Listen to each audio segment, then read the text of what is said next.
Dans cette vidéo, je vais vous faire un bilan de mes 3 ans d'expatriation en Thaïlande.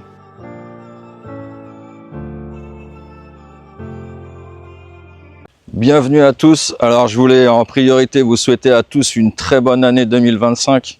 Alors la petite parenthèse les amis, n'oubliez pas de vous abonner, de liker la vidéo et de mettre votre petit commentaire. C'est très important pour le référencement.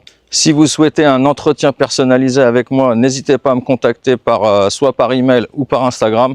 Ouais, alors la première chose que je voulais vous parler, c'est qu'en fait, du coup, la première année de mon expatriation, ça a fait beaucoup de chamboulements dans ma vie, beaucoup de changements dans ma vie. Et aussi, on va dire que la première année, elle est souvent tumultueuse. On se laisse un petit peu, aller à se lâcher dans les soirées, etc. Donc, ça peut être, on va dire, un souci. Après, c'est un petit peu normal, hein. On change de vie, on change de pays. On est heureux de son expatriation, on est content, on a envie de profiter des choses. Donc c'est un petit peu normal que qu'on se lâche et que on se fasse plaisir. Par contre, il faut faire quand même attention de pas se laisser trop aller parce que ça peut aller très très vite en Thaïlande. C'est surtout par rapport à ça que je voulais vous avertir un petit peu de faire quand même attention. Je comprends qu'on se lâche. Moi, ça a été le cas surtout les 6 premiers mois. Les 6 premiers mois, j'ai fait quand même pas mal la fête. Par contre, je me suis quand même occupé, c'est ce que j'allais vous dire aussi, une des choses prioritaires, quand on arrive en Thaïlande, forcément, c'est le visa. Donc, moi, c'est ce que j'ai fait en priorité, hein. Dès que je suis arrivé, je me suis occupé de ça tout de suite. Et c'est ce qu'il faut faire, hein. Moi, c'est ce que je vous conseille de faire à tous. C'est surtout, ne vous embêtez pas à faire votre visa en France. Faites vos visas en Thaïlande, à part pour le DTV, pour les personnes qui veulent faire un DTV visa. Le DTV visa, c'est un visa qui n'est pas applicable en Thaïlande, qu'on peut appliquer uniquement hors Thaïlande, dans une ambassade de Thaïlande, mais hors Thaïlande. C'est vraiment la première des choses à faire, c'est quand on arrive en Thaïlande, préoccupez-vous de votre visa dès les premiers jours. Prenez quand même le temps de vous reposer les 2-3 premiers jours et après commencez à enclencher, dirigez-vous vers l'immigration ou alors vous passez par une agence. D'ailleurs, je vous mets le lien en bas de cette vidéo pour tout ce qui est visa pour la Thaïlande. N'hésitez pas à les contacter. Ce que je voulais vous dire aussi par rapport au visa, c'est que en fait, j'ai été choqué moi par les conditions d'obtention des visas.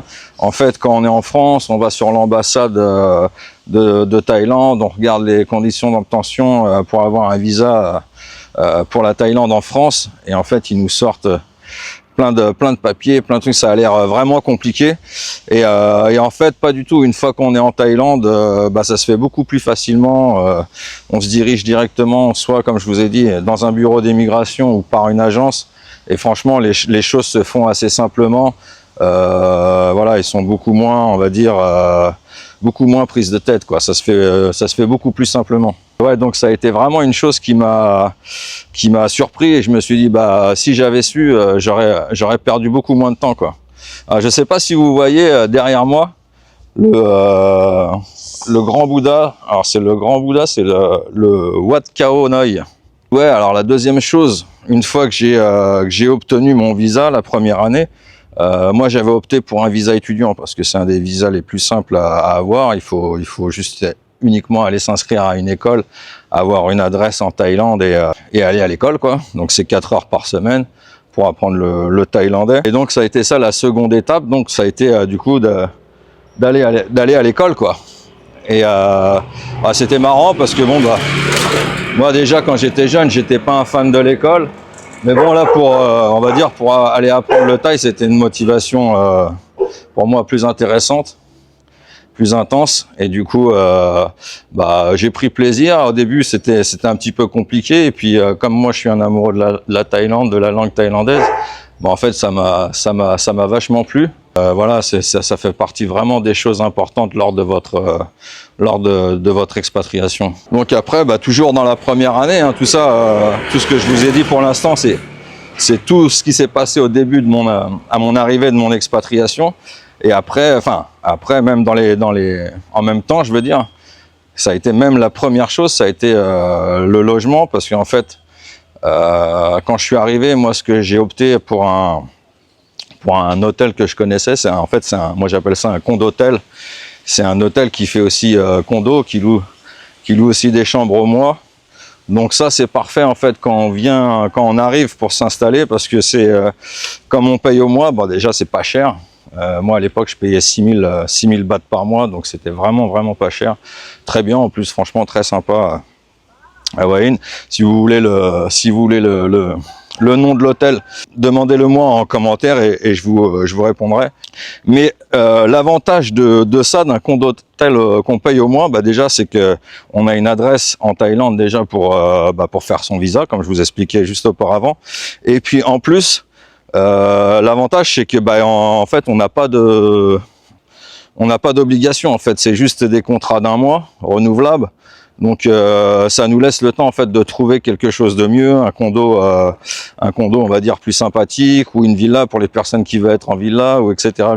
Des personnes qui veulent acheter une maison ou un appartement, voilà, ça leur laisse le temps de s'installer, de poser ses valises, d'avoir une adresse en Thaïlande et de pouvoir faire ses recherches au niveau d'un logement plus viable, on va dire. Donc c'est vraiment quelque chose que je conseille, et vraiment très pratique et économique. Donc c'est quand même sympa.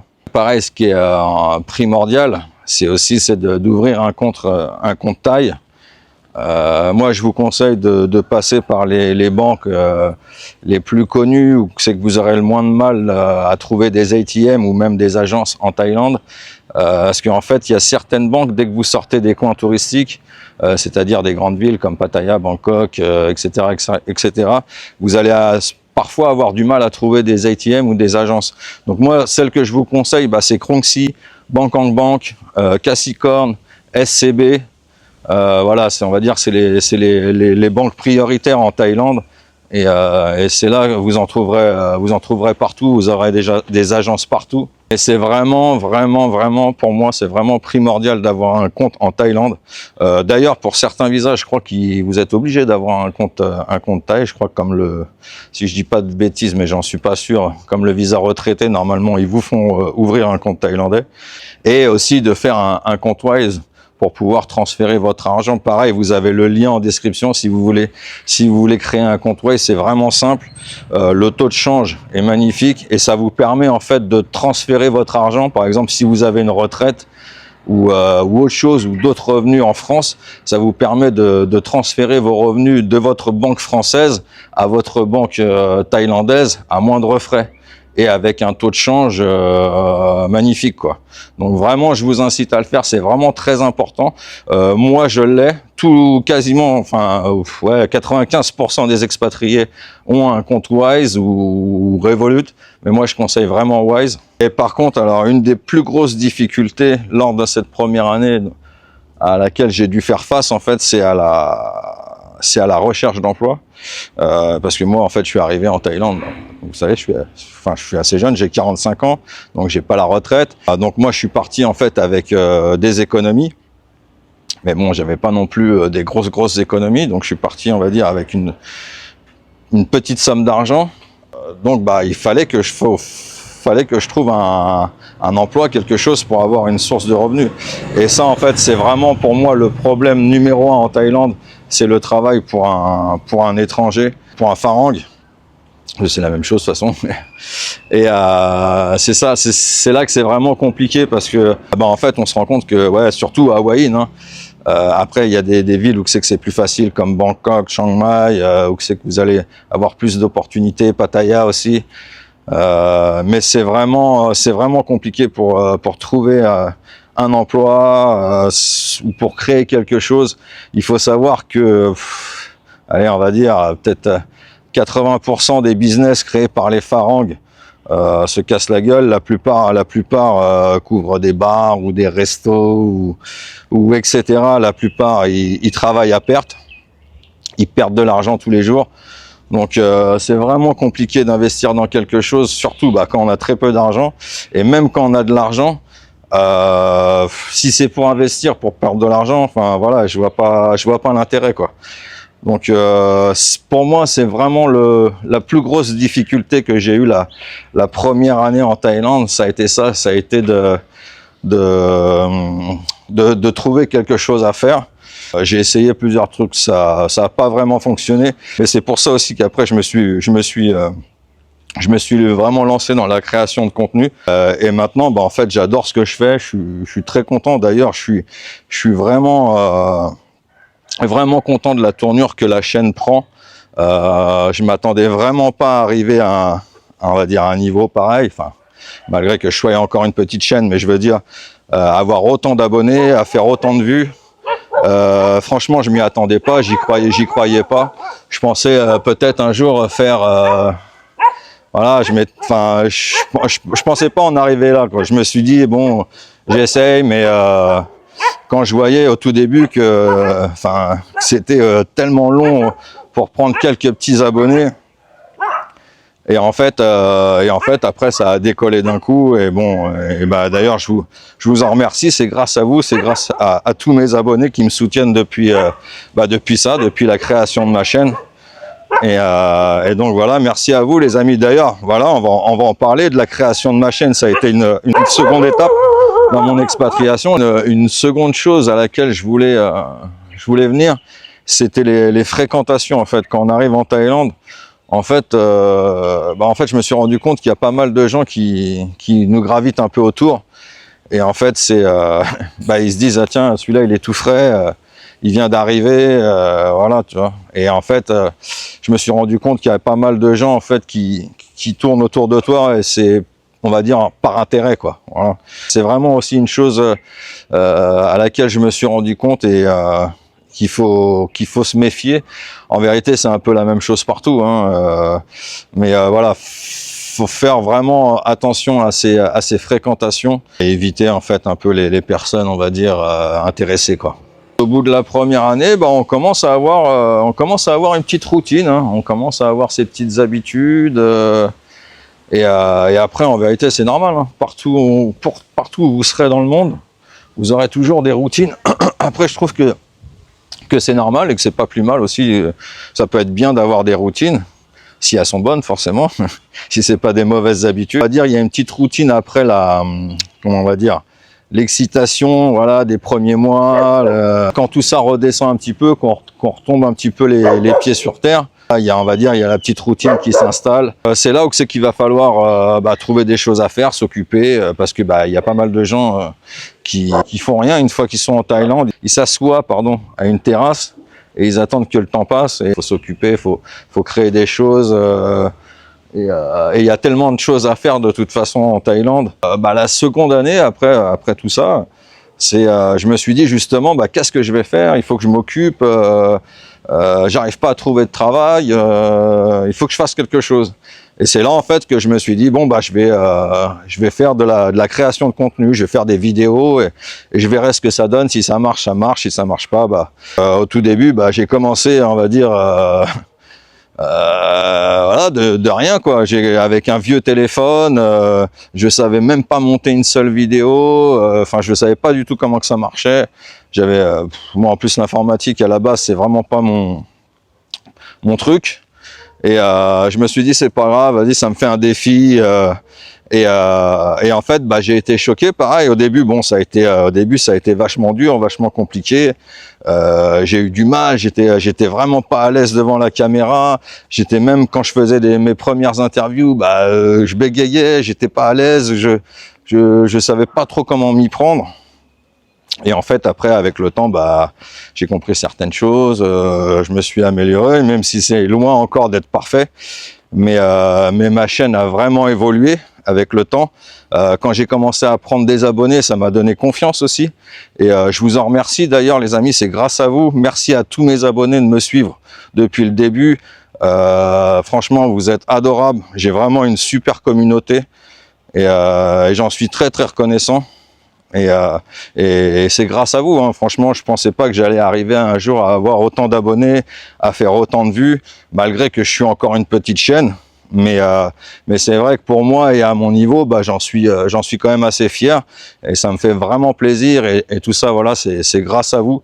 Donc je voulais vraiment vous remercier du fond du cœur. C'est vraiment grâce à vous c'est pour ça que je continue et que je lâche pas. Et donc en 2025. Bah, je vais continuer à vous faire des vidéos, les amis. Je vais essayer encore de vous trouver des intervenants intéressants, de faire du bon contenu. N'hésitez pas à me dire si ce style de contenu en face cam, comme ça, en vous parlant comme ça directement, si ça vous intéresse ou pas du tout. C'est une première sur la chaîne, hein, pour les gens qui me suivent. Vous savez très bien que c'est la première fois que je fais une vidéo comme ça. Je m'étais dit c'était le bon moment, comme c'était pour vous souhaiter la bonne année. Voilà, nouvelle année, changement.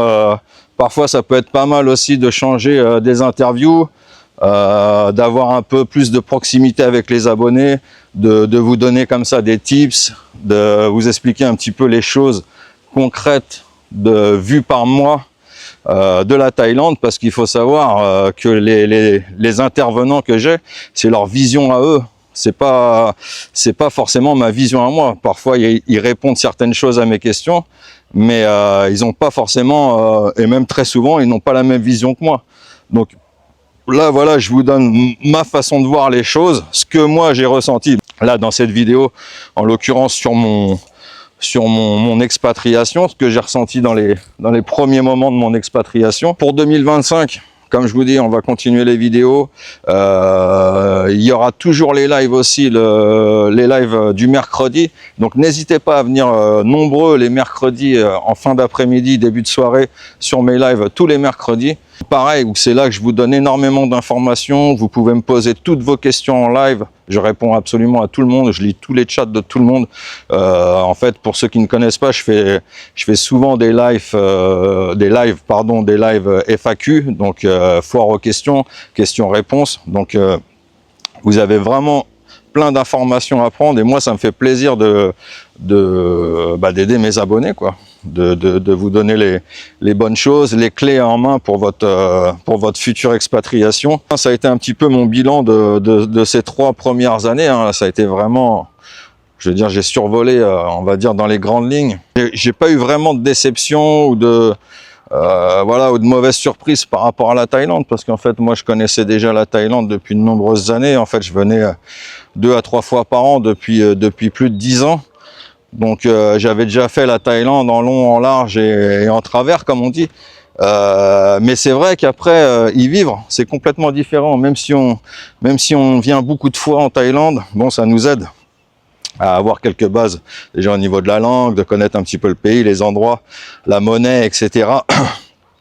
C'est sûr que c'est de toute façon, moi je le conseille à chaque fois, hein, ne venez pas en Thaïlande la première fois et vous expatriez la première fois. Venez en vacances, venez découvrir le pays, venez découvrir la ville où est-ce que vous souhaitez vous installer, parce qu'il y a plein de villes à caractère différent en Thaïlande.